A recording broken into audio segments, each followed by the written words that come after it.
क्या आपने कभी सोचा है कि कुछ लोग इतने खतरनाक होते हैं कि उन्हें जेल में रखना भी आसान नहीं होता। उनके नाम और अपराध इतने भयानक है कि लोग आज भी उनके बारे में सुनकर डर जाते हैं। आज हम आपको दुनिया के 10 सबसे खतरनाक कैदियों के बारे में बताएंगे, जिनकी कहानियां इतनी रहस्यमयी है कि आप सोचने पर मजबूर हो जाएंगे, क्या ये सच में इंसान थे?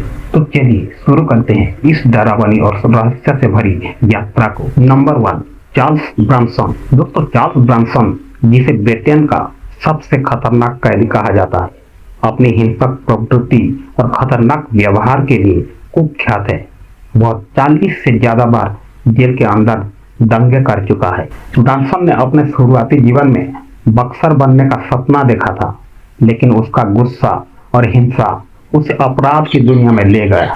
उसे इतनी बार अलग थलग रखा गया है कि उसने अकेले रहने की कला में महारत हासिल कर ली। दोस्तों, क्या आपको पता है कि ब्रैनसन ने जेल में रहते हुए अपनी आत्मकथा लिखी, जिसमें उसने अपने अपराधों का खुलासा किया। नंबर 2 पर है Pablo Escobar. Pablo Escobar Colombia का सबसे बड़ा ड्रग माफिया था, जिसने अपने समय में पूरी दुनिया को ड्रग के जाल में फंसा दिया। लेकिन क्या आप जानते हैं कि उसने खुद के लिए लग्जरी जेल बनवाई थी। ला कैथेड्रल नाम की उसकी जेल में बार, स्विमिंग पूल और यहाँ तक कि उसकी गैंग की मीटिंग भी होती थी। उसमें जेल में रहते हुए भी अपनी पूरी ड्रग साम्राज्य को चलाया था।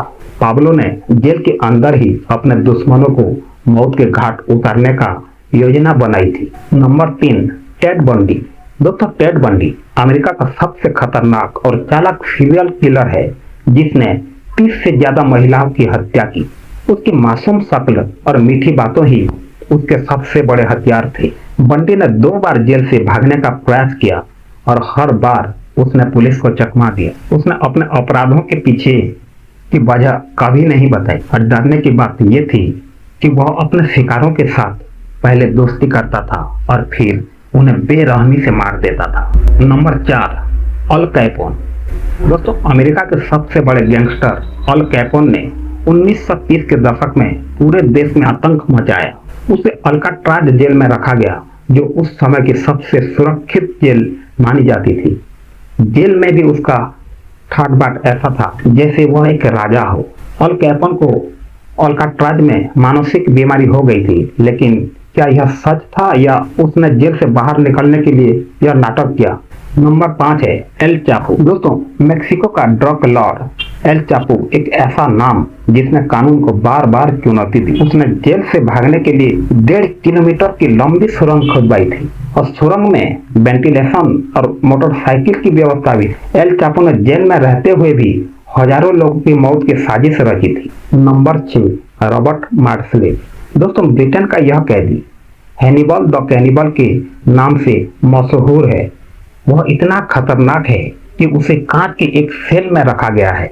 उसने जेल के अंदर ही 3 कैदियों की हत्या की, और उसका कहना है कि वह सिर्फ उन्हीं लोगों को मारता है जो बच्चों को नुकसान पहुंचाते हैं। लेकिन डरने की बात यह है कि उसने एक को मारा और उसका मांस भी खा लिया था।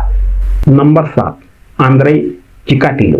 रोस्तव का कसाई, जिसने 50 से ज्यादा लोगों को बेरहमी से हत्या की। उसने अपने शिकारों को पहले बहलाया, फिर उसकी हत्या की। उसे पकड़ने के लिए पुलिस ने 12 साल तक मेहनत की, और दोस्तों, उसकी हत्या की योजना इतनी खतरनाक थी कि वह हर बार बच निकलता था। Number 8, Albert fish. दोस्तों, अल्बर्ट फिश, जिसे द ग्रे मैन कहा जाता है, एक ऐसा अपराधी था जिसने बच्चों को अपना शिकार बनाया। उसने अपने अपराधों के बारे में विस्तार से लिखा है। वह कहता था कि उसने अपनी आत्मा को शुद्ध करने के लिए यह सब किया। दोस्तों, उसका अपराध इतने भयानक थे कि सुनने वाले कांप जाते थे। Number 9, Richard spec. 1966 में रिचर्ड स्पेक ने 8 नर्सों की हत्या कर दी। उसकी इस घटना ने पूरे अमेरिका को हिला दिया। जेल में उसने अपना लुक पूरी तरह बदल लिया। उसने जेल में भी कई अपराध किए। स्पेक का कहना था कि वह एक पैदाइशी अपराधी है, लेकिन सवाल यह है कि स्पेक ने अपने अपराधों की पूरी सच्चाई बताई या अब भी कुछ छिपा हुआ है। नंबर 10, जोकिन एल चिलो गुजमैन। मेक्सिको का यह अपराधी जेल में रहते हुए भी अपने साम्राज्य को चलाता था। उसने जेल से भागने के लिए अपने परिवार और दोस्तों का सहारा लिया। पुलिस उसे पकड़ने में कई बार असफल रही, लेकिन डरावनी बात यह है कि उसके खिलाफ सबूत जुटाना आज भी बेहद मुश्किल है। तो दोस्तों, ये थे दुनिया के 10 सबसे खतरनाक कैदी। इनकी कहानियां यह दिखाती है कि अपराध की दुनिया कितनी रहस्यमयी और खतरनाक हो सकती है। अगर आपको यह वीडियो रोचक लगा तो इसे लाइक और शेयर करना ना भूलें। अगली बार फिर मिलेंगे एक नई और रोमांचक कहानी के साथ। तब तक के लिए धन्यवाद।